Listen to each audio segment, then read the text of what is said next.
A black boy from a rental apartment claiming his daddy's a 4-star general.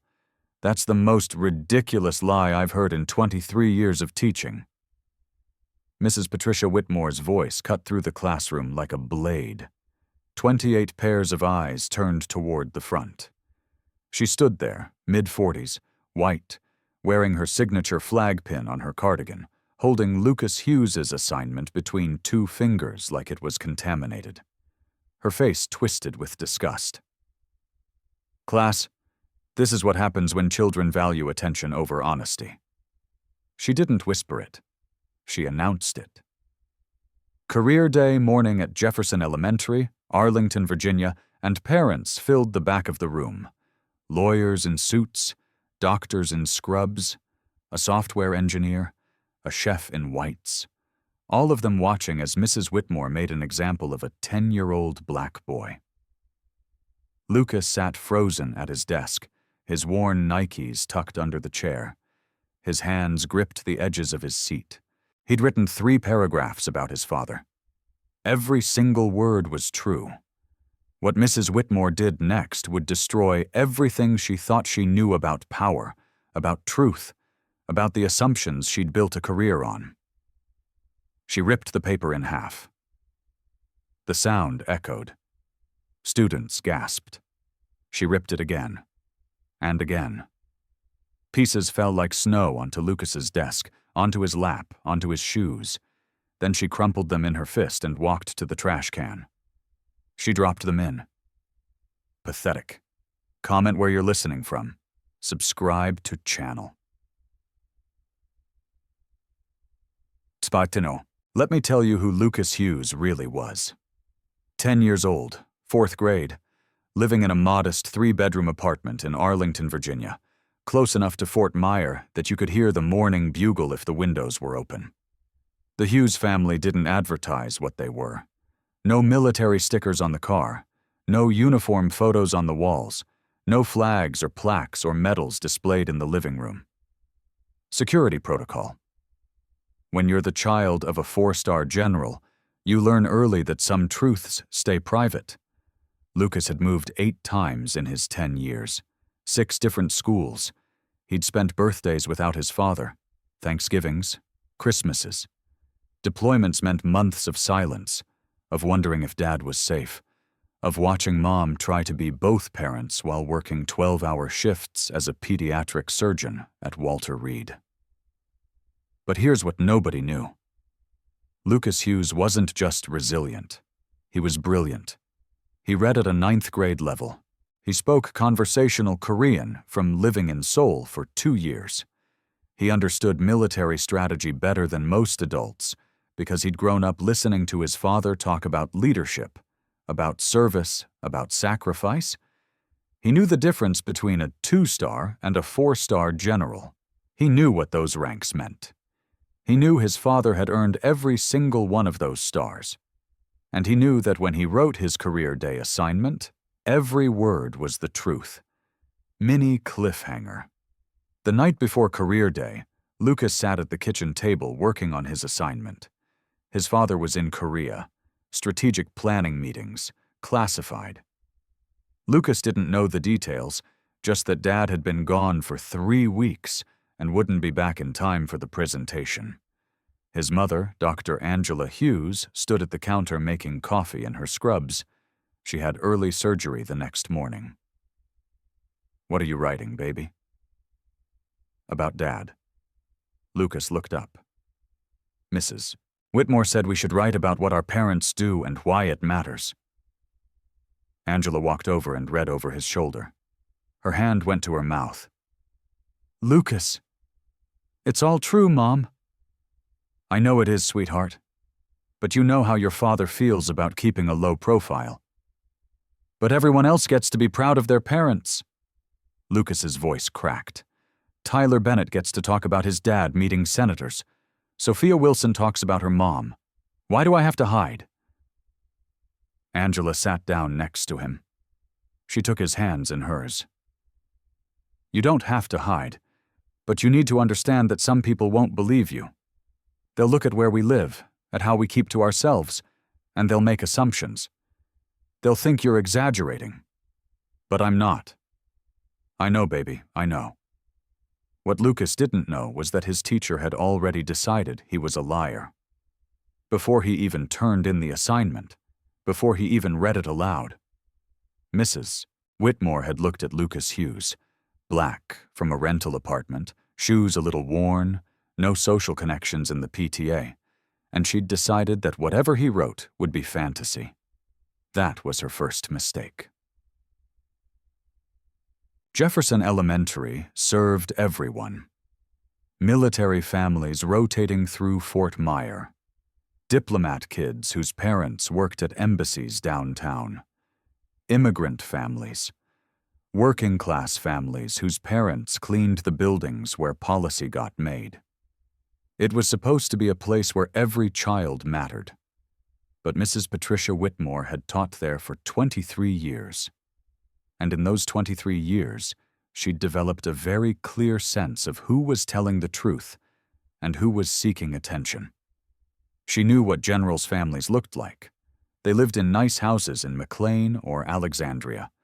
They attended military functions. They were connected in the community. Their children showed up in pressed clothes with confident postures.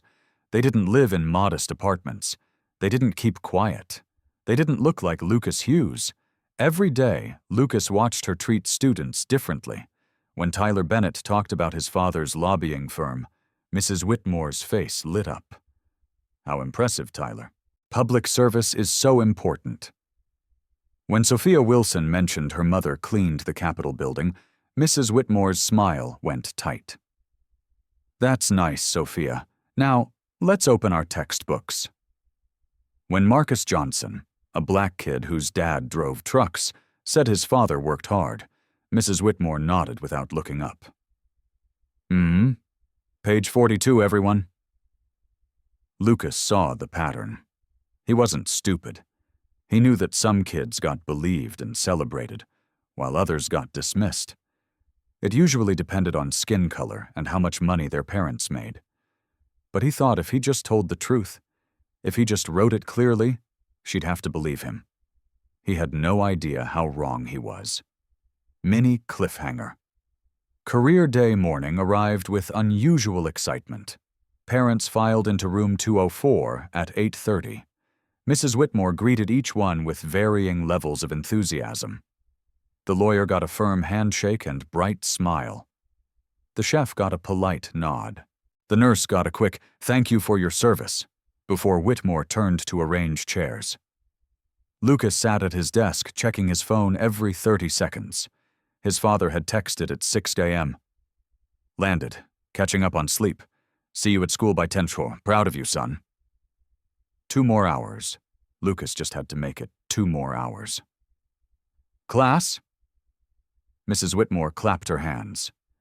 "Before our guests present, let's share the paragraphs you wrote. I want our visitors to hear how thoughtfully you described their work."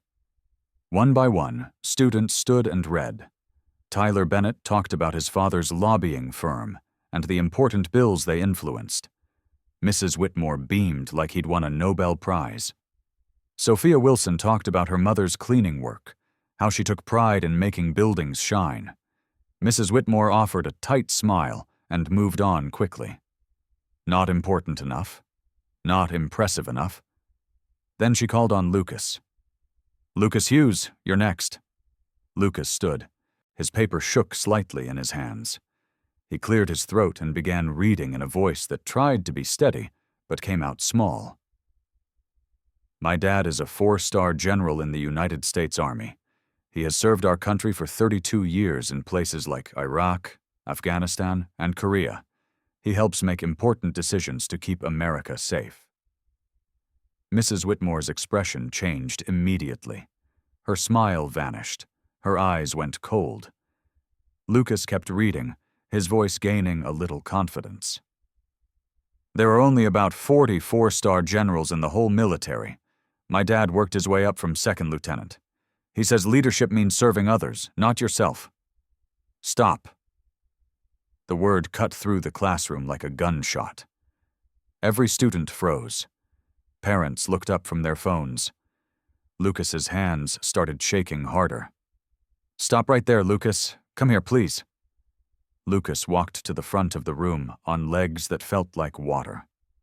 His heart hammered against his ribs. Every eye in the classroom followed him. Mrs. Whitmore stood slowly from her desk. She crossed her arms. Her voice took on that teacher lecture tone that made everyone's skin crawl. "Class, this is a perfect example of what we call embellishment. It means exaggerating the truth to make yourself seem more important than you are." She turned to Lucas. The other students watched. The parents watched. Everyone watched. "Lucas, I need you to be honest with everyone right now. What does your father actually do?" "He's a general, ma'am." Her eyes narrowed. "Lucas, I have been teaching for 23 years. I have met generals. I have taught generals' children." She let that hang in the air, heavy with implication. "Generals do not live in modest rental apartments. Their children do not attend public schools in worn-out sneakers. Their families are well connected in the community. There are official records, social events, recognition." Lucas felt his face growing hot. Tears burned behind his eyes, but he refused to let them fall. "Not here, not in front of everyone." "But ma'am, my dad keeps a low profile because..." "Because of what? Secret missions?" Her tone dripped with sarcasm. Several students giggled nervously. Tyler Bennett raised his hand. "Mrs. Whitmore, maybe his dad really is..." "Tyler, I appreciate your kindness, but this is a teaching moment." She turned back to Lucas, and her voice got colder, professional, cutting. "I checked with the office yesterday. There is no General Hughes listed on our parent registry. Your father's occupation is listed as government employee. That's very different from a 4-star general, isn't it?" "He puts that on forms for security reasons." Lucas's voice cracked. "He told me..." "Enough."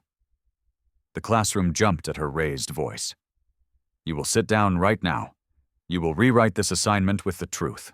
And you will apologize to this class and to our guests for wasting everyone's time with fantasy stories. Do you understand me?" Tears spilled down Lucas's cheeks. He couldn't stop them anymore. But he didn't sit down. He stood there, a 10-year-old black boy being called a liar in front of parents and peers, and he said the thing his father taught him to say when people doubted him.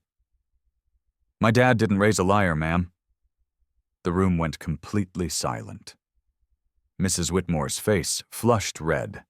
Several parents shifted uncomfortably in their seats. You could hear breathing. You could hear hearts beating.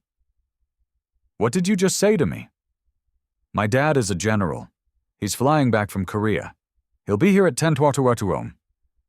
Lucas's voice was stronger now, even through the tears. "You'll see." That's when Mrs. Whitmore made her second mistake. She didn't believe him. She didn't verify. She didn't call the office to double-check. She didn't pause to consider that maybe, just maybe, this child was telling the truth. She assumed.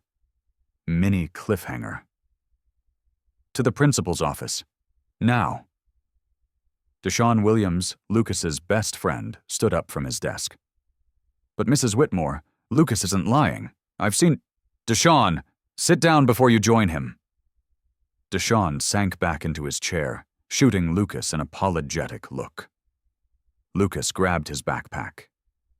As he walked toward the door, Mrs. Whitmore delivered her final blow.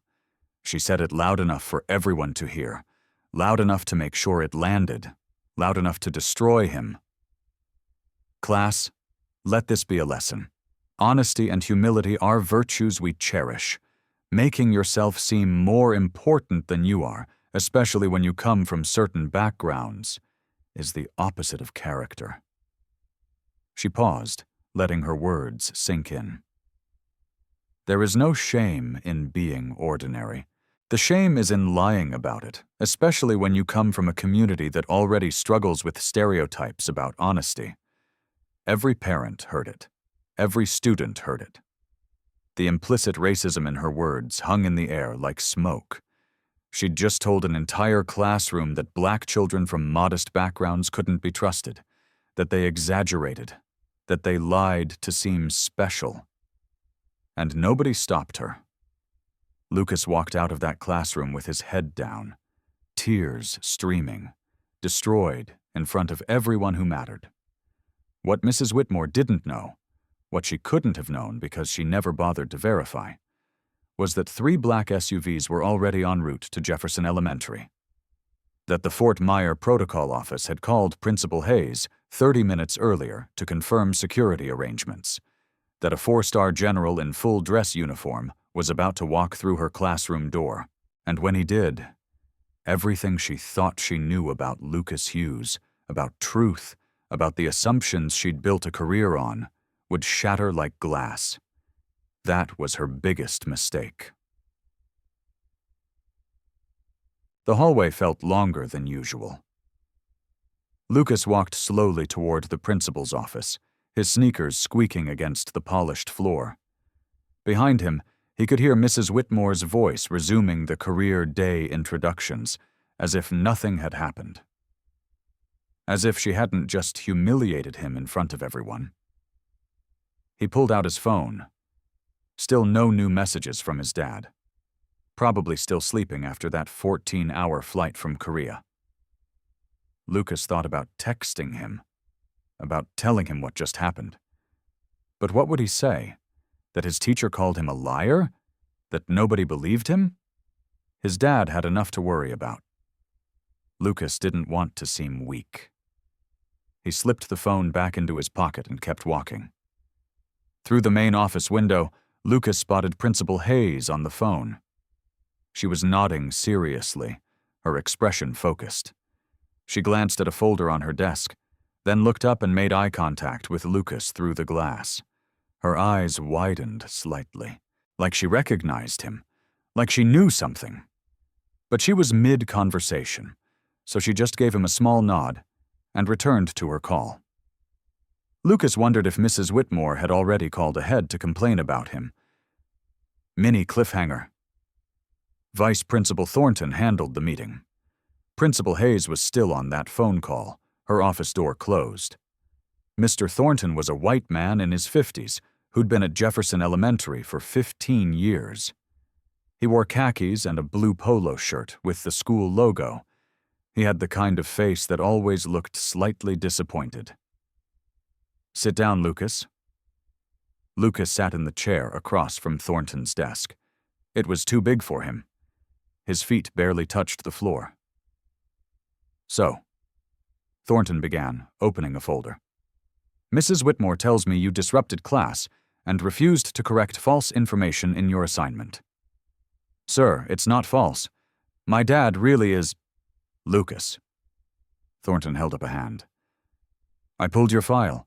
Your father is listed as Vincent Hughes. Occupation, government employee. That's what's in our system." "That's what he writes on forms, sir, for security reasons. He's not supposed to—" "Security reasons." Thornton chuckled. Not meanly, but like an adult humoring a child's imagination. "Lucas, I understand wanting your father to seem important. A lot of kids do that. But making up elaborate stories about generals and classified information, I'm not making it up." Lucas's voice came out louder than he intended. Thornton's face hardened. "Lower your voice. You're already in trouble, son. Don't make it worse." Lucas's phone buzzed in his pocket. He pulled it out quickly, desperate for anything that might help him. A text from his dad. "Running late. Briefing at Pentagon got moved up. Be there by 10:30. Hang tight." Lucas's heart leaped. He showed the phone to Thornton, his hands shaking. "See? He's coming. He'll be here in less than an hour." Thornton barely glanced at the screen. His expression didn't change, not even a flicker of doubt. "Lucas, I can't verify anything from a text message. You could have anyone's number saved as Dad in your contacts."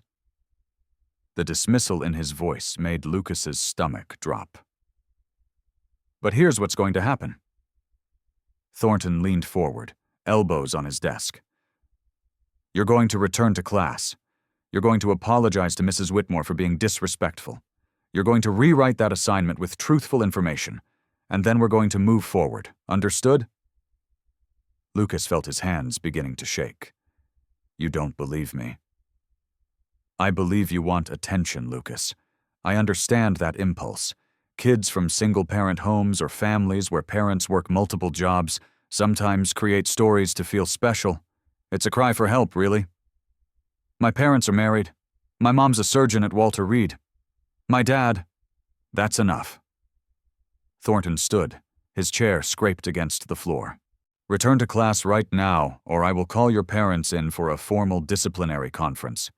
And trust me, you don't want that on your record. Lucas stood slowly. His vision blurred with tears he refused to let fall. Not in front of this man. Not when he'd already been called a liar twice in one morning. My father serves this country, sir. He's been deployed 6 times. He's earned the right to be believed. Thornton's expression softened slightly, but only slightly, like he felt bad for a delusional child. Go back to class, Lucas. What happened next would change everything. When Lucas returned to room 204, everything had changed. Parents now filled the back and sides of the classroom, sitting in a semicircle of borrowed chairs. Career day was in full swing. Mrs. Whitmore stood at the front, introducing Mr. Bennett. We're so grateful to have these distinguished guests with us today. Mr. Bennett works with some of the most powerful people in Washington. Let's give him our full attention. Applause rippled through the room. Lucas slid into his seat as quietly as possible, trying to disappear, trying to become invisible. Deshawn leaned over and whispered, You okay? Before Lucas could answer, Mrs. Whitmore's voice cut across the room like a knife. Lucas, do you have something to share with the class? Every head turned. Students, parents, everyone stared. Ma'am? Your apology. Lucas felt his stomach drop to his shoes. The room went completely silent. This wasn't just his classmates anymore. There were adults here, professional people, watching him be humiliated. Watching a 10-year-old black boy being forced to apologize for telling the truth. I don't have anything to apologize for, ma'am. The room gasped. Several parents exchanged glances. Some looked uncomfortable. Others looked at Lucas like he was being disrespectful. Like he was the problem. Mrs. Whitmore's jaw tightened. Excuse me? In front of our honored guests, you're going to continue this defiance? Tyler's mother, Ms. Bennett, a lawyer in a gray suit, spoke up gently. Perhaps we should let the child explain. I appreciate your concern, Ms. Bennett, but classroom management is my responsibility. Mrs. Whitmore's smile was tight and professional, but her eyes were hard. She turned back to Lucas. You have 2 choices, young man. You can apologize right now and rewrite your assignment with honest information. Or you can spend the rest of career day sitting in the office while your classmates enjoy our guests. Which will it be? Lucas's voice cracked when he spoke. When my dad gets here, your father is not coming, Lucas. The words echoed through the classroom like a slap. Parents shifted in their seats. Some students looked down at their desks.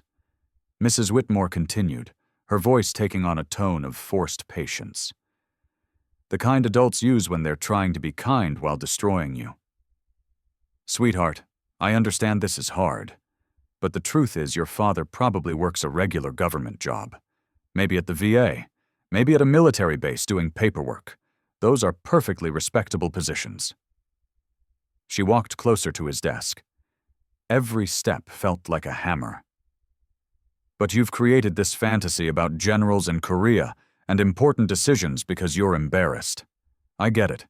You see Tyler's dad meeting with senators, and you want your family to seem just as important. Her voice dropped, quieter now, but somehow more cutting, more devastating. But Lucas, There is no shame in being ordinary.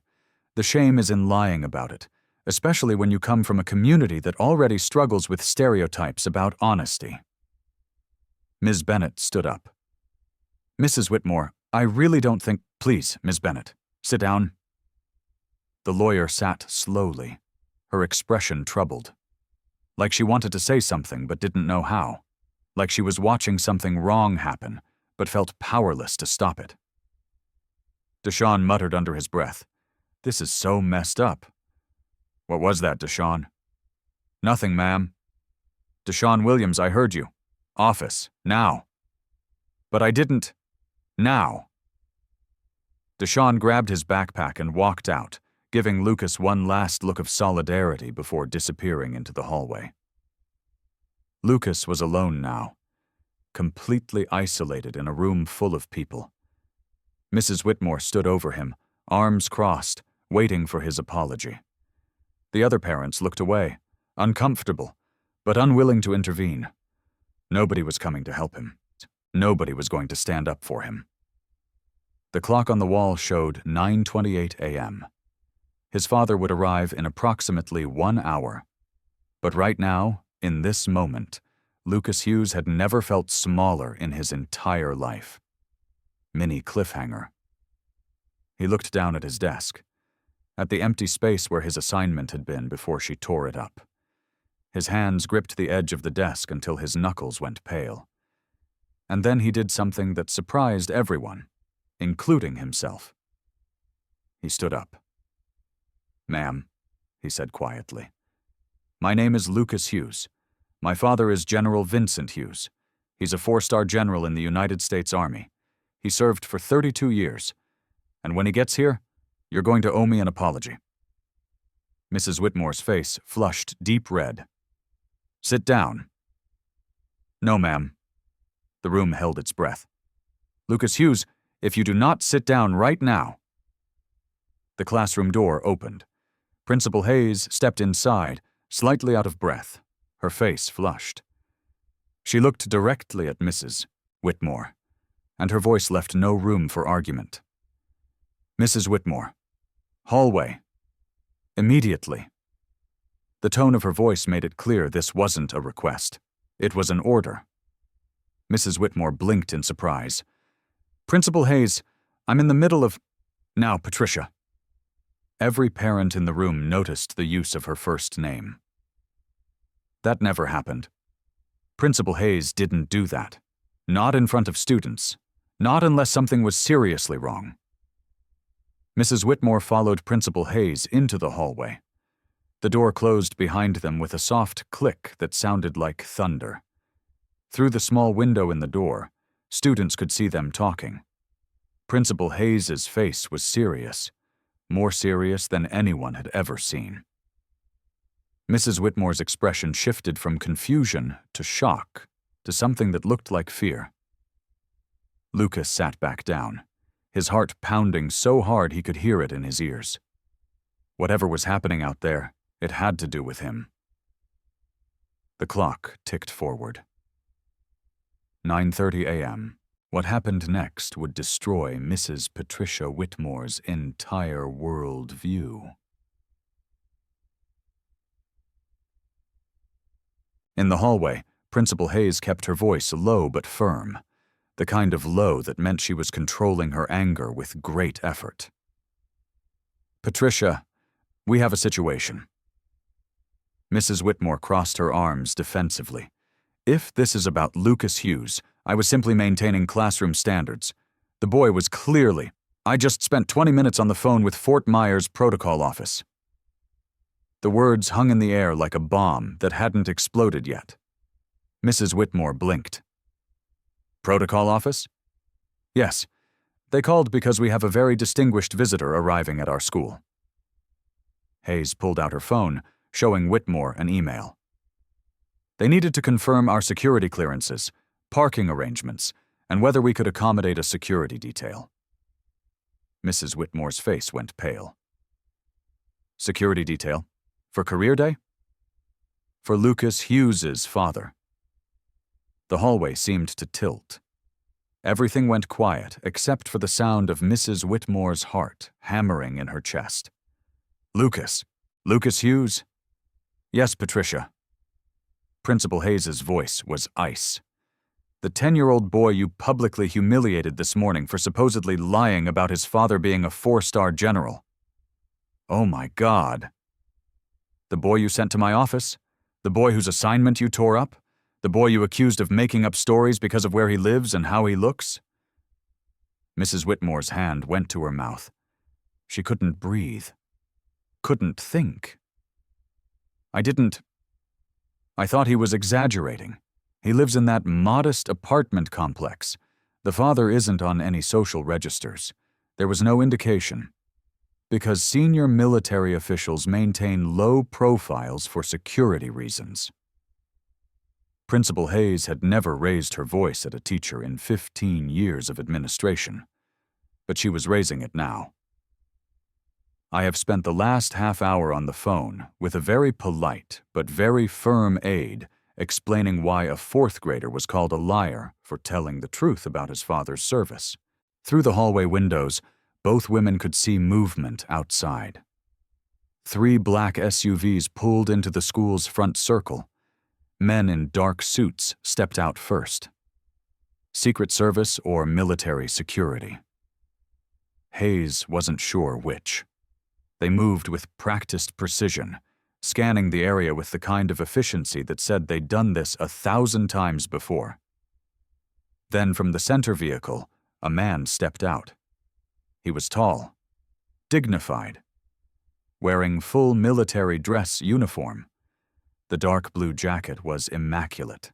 Medals covered his chest in neat rows, each one representing service, sacrifice, campaigns most people would never know about. On each shoulder, 4 silver stars caught the morning sunlight. General Vincent Hughes had arrived. Mrs. Whitmore felt her knees go weak. "Oh God, he's real." "Yes, Patricia, he's real. And right now he's walking into my school to pick up the pieces of what you did to his son." Inside the classroom, students and parents noticed the commotion outside. "Is that the president?" one kid whispered. "Look at all those security guys." Mr. Bennett, the lobbyist, stood and moved to the window. His eyes widened. That's a 4-star general." The room erupted in whispers. Parents pulled out phones. Students pressed against the windows. Lucas sat frozen at his desk. Through the window, he could see his father walking toward the school entrance, with that calm, measured stride he'd seen 1,000 times. That walk that said nothing rattled him.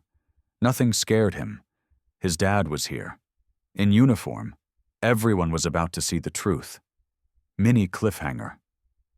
General Vincent Hughes walked through Jefferson Elementary's main entrance like he was reviewing troops. Calm. Measured. Taking in every detail. The security personnel remained outside per his instructions. This wasn't a military operation. This was a father checking on his son. Principal Hayes met him in the main hallway, her hands slightly shaking. "General Hughes, sir. I'm Principal Hayes. I want to apologize." He shook her hand firmly but briefly. "Principal Hayes, I appreciate you accommodating the short notice. I apologize for the disruption to your school day." His voice was professional, controlled, but there was steel underneath, the kind of voice that had commanded thousands of soldiers and didn't waste words. "I understand there was some miscommunication regarding my son's assignment."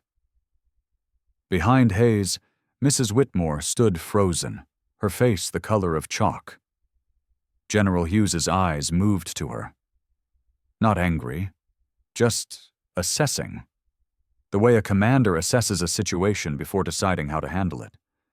"You're Lucas's teacher?" Yes, sir. Mrs. Whitmore. General, I want to apologize. There was a terrible confusion about confusion." He let the word hang there. "My son was called a liar in front of his peers for telling the truth about his father's service.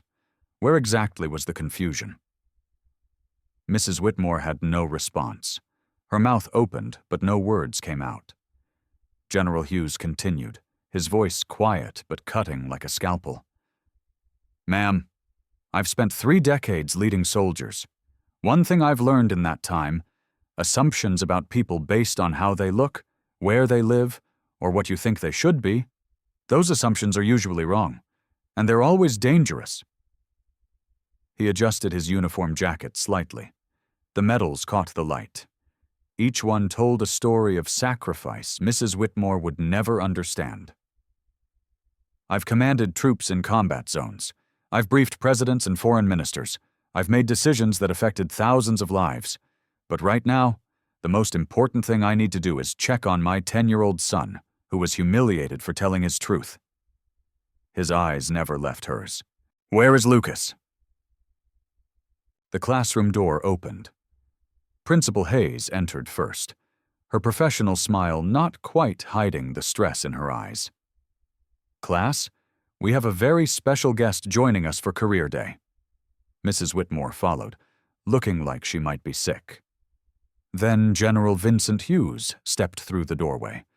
The effect was immediate and absolute. The room went silent. Not classroom silent, cemetery silent. The kind of silent that happens when everyone's breath catches at the same time.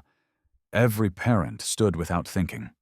Mr. Bennett, who regularly dined with senators, actually straightened his posture like a cadet. Dr. Carter, the surgeon, placed her hand over her heart. The military families in the room recognized the rank immediately. 4 stars. You don't see 4 stars walk into an elementary school every day. Lucas saw his father, and everything he'd been holding inside broke open. Dad. His voice was small, broken, relieved. General Hughes's professional demeanor cracked for just a moment. His eyes found his son sitting at that desk, tear-stained and exhausted. He crossed the room in 4 long strides, not caring about protocol or appearances or the 30 people watching. He knelt down to Lucas's level, right there in front of everyone, and pulled his son into his arms. I'm here, Lucas. I'm here. I'm sorry I was late. Lucas buried his face in his father's uniform and cried. Not because he was sad anymore, because he'd been holding everything in for so long, because his dad was finally here, because the truth was finally visible. The embrace lasted maybe 10 seconds, but in those 10 seconds, every person in that room understood what they'd witnessed this morning. A child telling the truth, and being destroyed for it. General Hughes stood, keeping Lucas's hand in his. He turned to face the class, and his voice was calm and professional again. The commander addressing civilians. Good morning. I'm General Vincent Hughes, United States Army. I apologize for the disruption to your career day, but I promised my son I'd be here, and I don't break promises to my son. His voice carried weight, authority, the kind that came from 3 decades of service. He glanced at Mrs. Whitmore, who stood near her desk looking like she wanted to disappear. Ma'am, I understand there was some question about Lucas's assignment. The room held its breath. Mrs. Whitmore opened her mouth, but no words came out. She just stood there, frozen, while the evidence of her mistake stood 6 feet tall in full-dress uniform with 4 stars on each shoulder. Principal Hayes stepped in. General Hughes, please, if you'd like to share with the students about your career, we'd be honored. He nodded once. Thank you. He turned back to the class, Lucas still holding his hand. My son wrote that I'm a 4-star general who served for 32 years. Every single word of that is true. The students stared with wide eyes. Some of the younger kids had never seen a real general before. I've commanded troops in Iraq and Afghanistan. I've served in Korea, Germany, and across the United States. Right now, I help develop military strategy for the Joint Chiefs of Staff. He paused, looking at each student. Lucas also wrote that leadership means serving others, not yourself. He learned that by watching his mother, Dr. Angela Hughes, a pediatric surgeon who saved children's lives while I was halfway around the world. He learned it by moving 8 times, by changing schools 6 times, by spending birthdays and Christmases and Thanksgivings without his father because I was deployed. His voice was steady, but there was emotion underneath. My son didn't exaggerate in his assignment. If anything, he was modest. The truth of what military families sacrifice is harder than anything he wrote on that paper. His eyes moved to Mrs. Whitmore. The entire class followed his gaze. When a child tells you their truth, especially when that truth is difficult or doesn't match your expectations, the first instinct should be to listen, not to assume they're lying because their truth makes you uncomfortable. The room was absolutely silent. Mrs. Whitmore's voice came out as a whisper, but in the quiet, everyone heard it. General Hughes, I owe Lucas an apology. A real one. She turned to face Lucas, tears streaming down her face. Lucas, I was wrong. Completely, utterly wrong. I made assumptions about you and your family based on things that had nothing to do with who you are.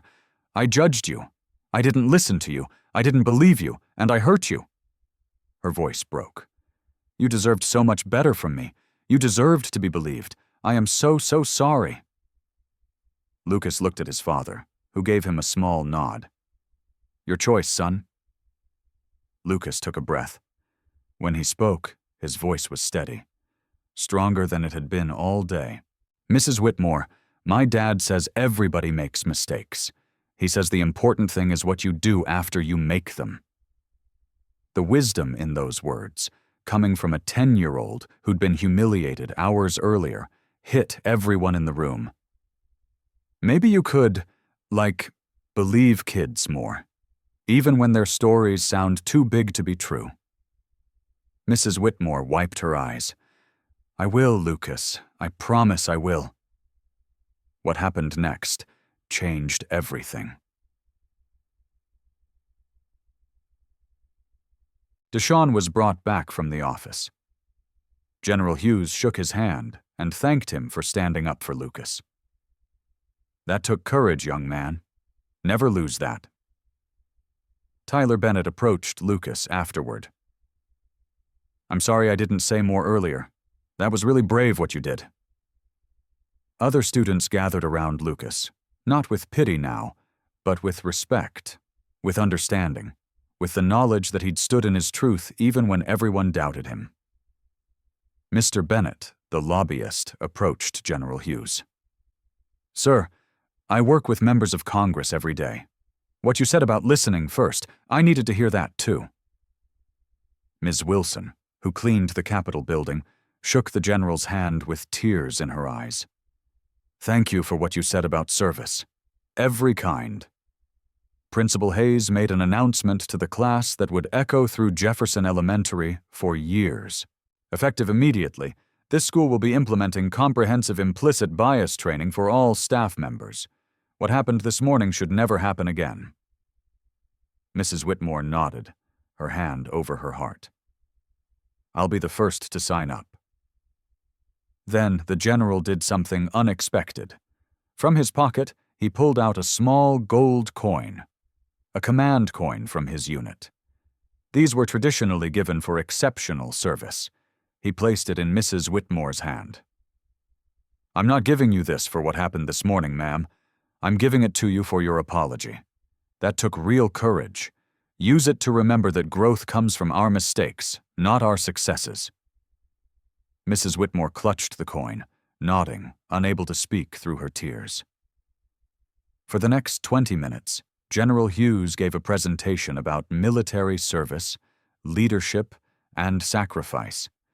He answered questions from curious students. He shared age-appropriate stories. He made every child feel important. And at the end, Principal Hayes suggested a class photo. Students gathered around the general. Lucas stood front and center, his hand in his father's hand, wearing the biggest smile of his life. That photo would go viral on social media within 48 hours. But right now, in this moment, it was just a son standing with his dad. Finally believed. Finally vindicated. Finally seen. Mini cliffhanger. That evening, the Hughes family sat together in their modest Arlington apartment. The same apartment Mrs. Whitmore had judged as proof that Lucas was lying. Dr. Angela Hughes had left surgery early when Vincent called to tell her what happened. Now she sat on the couch with Lucas tucked under her arm, still in her scrubs. General Hughes sat across from them, out of uniform now, back in jeans and a t-shirt, just a dad again. "How are you feeling, baby?" Angela asked, smoothing Lucas's hair. "Tired." Lucas leaned into his mother. "But good, I think." "What did you learn today?" his father asked. Lucas thought about it carefully. His parents had always taught him to find lessons in hard experiences. "I learned that telling the truth is really hard sometimes, especially when people don't want to believe you. But you should still do it anyway." Vincent nodded. "What else?" "That people's ideas about you can be totally wrong. But that doesn't mean you should change who you are to fit what they expect." Angela kissed the top of his head. "That's very wise, Lucas." "But Dad?" Lucas looked up at his father. "Yeah, son? Why didn't you just tell the school about your job before? Then this wouldn't have happened." It was a fair question, one that Vincent had been asking himself all afternoon. He leaned forward, elbows on his knees. "Lucas, your worth has nothing to do with my rank. You're valuable because of who you are. You're kind, you're honest, you're brave. I never want you to think you need my accomplishments to matter." He paused. "But I also realize now that keeping such a low profile put you in an impossible position. You shouldn't have had to defend your truth alone. So what happens now? Now we make sure this never happens to another kid at Jefferson Elementary, or anywhere else." That's when everything changed. 3 months passed. Jefferson Elementary looked different now. Not physically, but the culture had shifted in ways that couldn't be measured by test scores or attendance records. Every staff member completed comprehensive implicit bias training. It wasn't optional. Principal Hayes made it a requirement for continued employment. The training covered racial bias, class bias, and the danger of assumptions. Real scenarios, uncomfortable conversations, necessary growth. Mrs. Patricia Whitmore attended every session. She didn't just participate, she helped lead them. In a faculty meeting 2 months after the incident, she stood in front of her colleagues and shared her experience. 3 months ago, I hurt a child because I couldn't see past my own assumptions. I looked at Lucas Hughes and decided his truth was impossible because it didn't match the picture I had in my head of what a general's family should look like." Her voice was steady now, stronger. "I've spent the last few months examining my biases, the ones I didn't even know I had. I've learned that my instincts about students were often just prejudices dressed up as experience." She held up the command coin General Hughes had given her. "I keep this on my desk, not as a trophy, as a reminder that growth comes from our mistakes, not our successes." The training led to real policy changes, new protocol, verify before questioning. If a student makes a claim about their family that seems unusual, the first step is to check with parents, not to interrogate the child. The Student Council, inspired by Lucas's experience, created the Truth and Trust Initiative, a peer support system where students could talk about times they felt unheard or disbelieved. Lucas became one of the founding members. Mrs. Whitmore's classroom changed too. On the first day back after the incident, she gathered her students and created a new classroom charter. The kids helped write it. It hung on the wall now in large letters. "In this classroom, we believe first and question respectfully. We never assume someone is lying because their truth seems impossible. Everyone's story matters." Every student signed it, even Lucas, especially Lucas. Mrs. Whitmore also started a monthly family stories circle. Students could share about their families without judgment. The goal wasn't to compare or compete, just to listen and learn.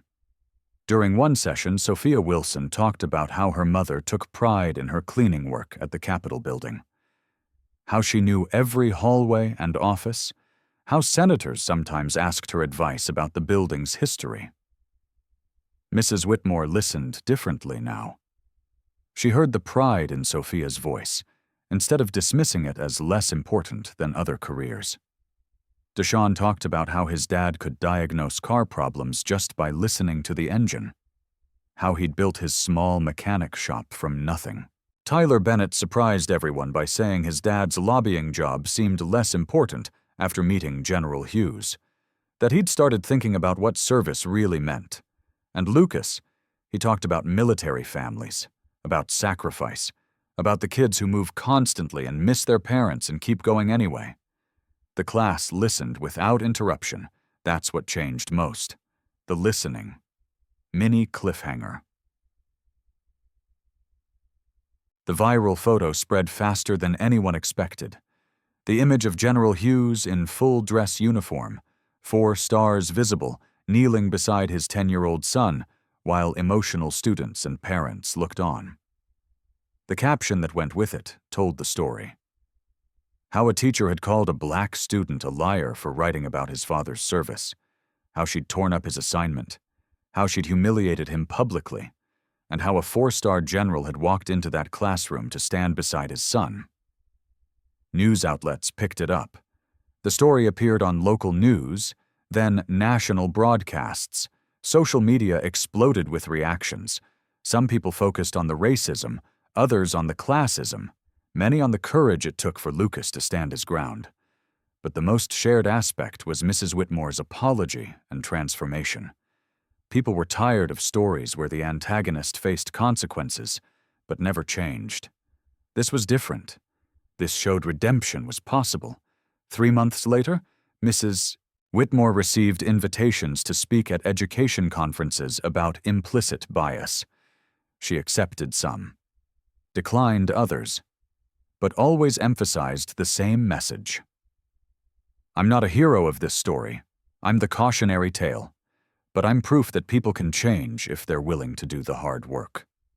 Lucas today is different from the scared 10-year-old who stood at the front of that classroom. He's more confident, still humble, still kind, but no longer afraid to share his truth.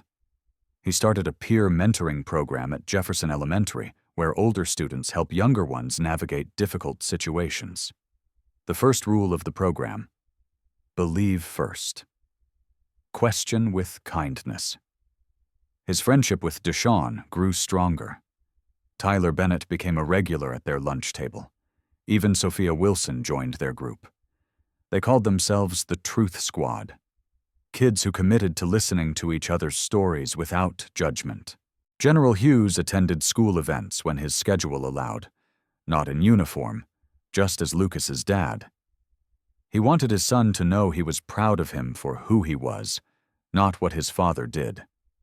Dr. Angela Hughes continued saving lives at Walter Reed, but she made sure to attend every one of Lucas's presentations about military families, because that's what this was really about. Not generals or ranks or positions, but a family that loved each other, and a son who learned that truth, even when it's hard, is always worth defending. The Hughes family went back to their quiet life. But Jefferson Elementary, and everyone who heard Lucas's story, was forever changed. Sometimes the bravest thing you can do is stand in your truth, even when the whole world tells you you're wrong, especially then. Lucas Hughes's story is one child's experience in one classroom in Arlington, Virginia. But it represents something much larger happening in schools across America every single day. Right now, somewhere, a child is being told their truth doesn't matter because it doesn't match someone's expectations. A black student is being questioned more harshly than their white classmates. A child from a working-class family is being dismissed because adults assume they're exaggerating. A military kid is being misunderstood because people don't see the sacrifice behind their calm exterior. And most of the time, there's no four-star general walking through the door to make it right. So the question becomes, what do we do about it? The statistics are sobering.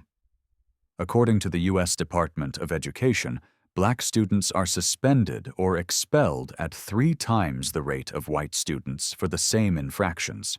Subjective offenses, things like defiance or disruption, account for most of these disparities. Translation: when a teacher has to use judgment about whether a student is being disrespectful, black students are punished more severely. The same study found that 72% of teachers have never received any training in recognizing their own implicit biases. They're making decisions about children's futures based on assumptions they don't even know they have. Another study from the American Psychological Association found that black boys as young as 10 are seen as less innocent and more adult-like than their white peers. They're given less benefit of the doubt, less grace, less childhood. Lucas Hughes experienced all of this in one morning, and his story shows us the real cost. Children who feel unheard in school are 4 times more likely to disengage academically. They stop raising their hands, stop sharing their stories, stop believing their truth matters. That's the invisible damage of bias. Not just the moment of humiliation, but the slow erosion of a child's belief in themselves. But Lucas's story also shows us something else. That change is possible, that people can grow, that systems can improve when we demand better. Mrs. Whitmore could have denied what she did. She could have made excuses. She could have blamed Lucas for being too sensitive. Instead, she did the harder thing. She looked at her own biases. She apologized sincerely. She changed her classroom and her approach to teaching. That doesn't erase what she did, but it shows a path forward. Jefferson Elementary could have swept the incident under the rug. Instead, they implemented mandatory bias training. They changed their policies. They created systems to prevent it from happening again. That's how institutions improve, by acknowledging harm and taking concrete action to prevent future harm. And Lucas, he could have let that experience make him small and quiet. Instead, he started a peer mentoring program. He shared his story. He helped other kids find their voice. That's resilience, not because trauma made him stronger, but because he chose to use his experience to help others. So what can you do? First, ask yourself some hard questions. When someone tells you their truth, especially someone from a marginalized community, do you believe them? Or do you immediately look for reasons to doubt? When a child shares something that seems unusual or impressive, is your first instinct to celebrate them or to question whether they're exaggerating? When you see someone being treated unfairly, do you speak up? Or do you stay silent to avoid making things awkward? These aren't comfortable questions, but they're necessary ones. Second, take action. If you're a parent, talk to your child's school about implicit bias training. Ask what policies they have to protect students from discrimination. If you're a teacher, examine your own classroom. Are you giving every student the same benefit of the doubt? Or are your assumptions affecting how you treat them? If you're just someone who heard this story and felt something, share it. Conversations change culture. The more we talk about these issues, the harder they are to ignore. And finally, teach the children in your life that their truth matters, that they don't have to shrink themselves to make adults comfortable, that standing in your truth, even when it's hard, is always worth it. General Vincent Hughes didn't walk into Jefferson Elementary that morning to humiliate a teacher. He walked in to stand beside his son, to show Lucas and every child watching that truth matters, that you matter. The question now is, what will you do with that message? Will you scroll past this story and forget it by tomorrow? Or will you let it change how you listen, how you believe, how you treat the people around you? Because here's the truth that Lucas Hughes learned at 10 years old. One person standing in their truth can change an entire system, but only if the rest of us are willing to listen. So let me ask you, have you ever been disbelieved when telling your truth? Have you ever watched someone else's truth get dismissed because it didn't match expectations? Have you ever stayed silent when you should have spoken up? Drop your story in the comments. Share this story, not the sanitized version, the real version. Because children like Lucas Hughes are standing in their truth right now in classrooms across America, and they need us to believe them. They need us to listen. They need us to do better. Subscribe to channel. Your truth matters. You matter. Don't let anyone make you forget that. Stand in your truth. Fight for justice. Demand accountability. Stay just. Stay loud. Stay free.